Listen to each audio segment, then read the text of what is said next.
आपके सामने मेरा भारत मेरा गौरव विषय पर अपने कुछ विचार साझा करना चाहती हूँ। भारत, हमारे देश के पूर्व प्रधानमंत्री अटल बिहारी वाजपेयी जी ने कहा था कि ये भारत कोई भूमि का टुकड़ा नहीं, एक जीता जागता राष्ट्र पुरुष है।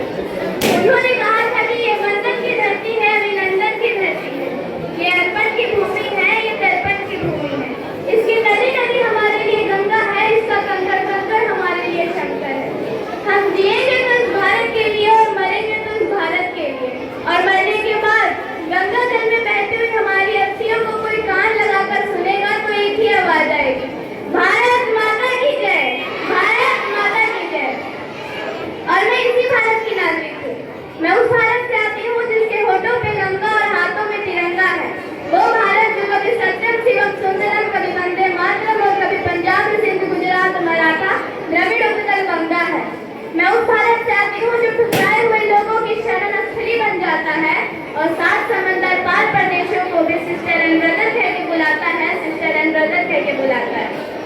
आज जब हम यहाँ इस तिरंगे के नीचे खड़ी हैं तो हम सिर्फ उन 80 सालों को सेलिब्रेट नहीं कर रहे जो बीत चुके हैं, हम अपने कल को सेलिब्रेट कर रहे हैं, वो कल जो हम आज बना रहे हैं।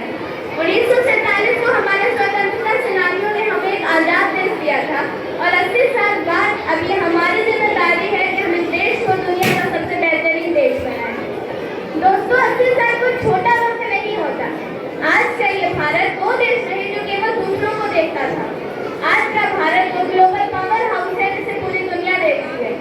हमारे स्टार्टअप, हमारी डिजिटल टेक्नोलॉजी और हमारे स्पेस मिशन इस बात का प्रूफ है कि जब एक हिंदुस्तानी ठान लेता है तो उसे कोई नहीं रोक सकता।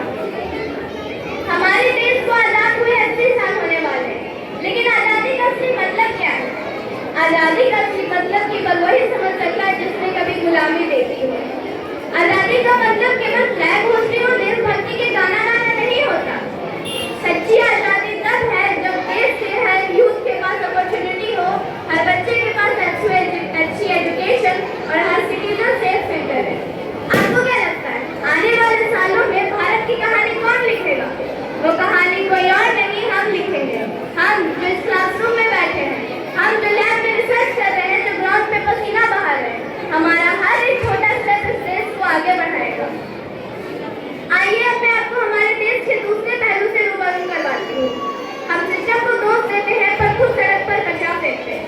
छोटे से काम के लिए रिश्वत देने को तैयार हो जाते हैं और रेड लाइट क्रॉस करने में अपनी शान समझते हैं। हम सिस्टम में बदलाव चाहते हैं पर खुद बदलना नहीं चाहते। और ये सब कह के मैं अपने देश की बुराई नहीं करना चाहती, बल्कि इसकी खामियां और वर्तमान परिस्थितियों से आप सभी को अवगत करवाना चाहती हूँ। मुझे अपने देश की एकता, अखंडता और इसके स्वर्णिम इतिहास पर गर्व है, पर इन कारणों से हमें अपने देश को और आगे बढ़ाने की जरूरत है और अपने अंदर देशभक्ति की भावना जागृत करने की जरूरत है। देशभक्ति केवल अपने देश के लिए लड़ना या मर जाना ही नहीं होता, बल्कि मेरी नजर में हर वो इंसान जो देश के प्रति अपना काम ईमानदारी एवं लगन के साथ करता है, हर वो इंसान एक सच्चा देशभक्त है। तो आइए आज के इस दिन पर एक वादा करते हैं, हम केवल खुद के लिए नहीं इस देश के लिए काम करेंगे। एक ऐसा भारत बनाएंगे जो आत्मनिर्भर हो, स्वच्छ हो और टेक्नोलॉजी में सबसे आगे हो। हमारा काम ऐसा होना चाहिए कि हमारे स्वतंत्रता सेनानियों को भी हम पर नाज हो। अन्यथा मैं अपनी वाणी को विराम देते हुए कहना चाहूंगी कि वतन की मिट्टी से मोहब्बत इस कदर निभाएंगे, वतन की मिट्टी से मोहब्बत इस कदर निभाएंगे, हम जहाँ भी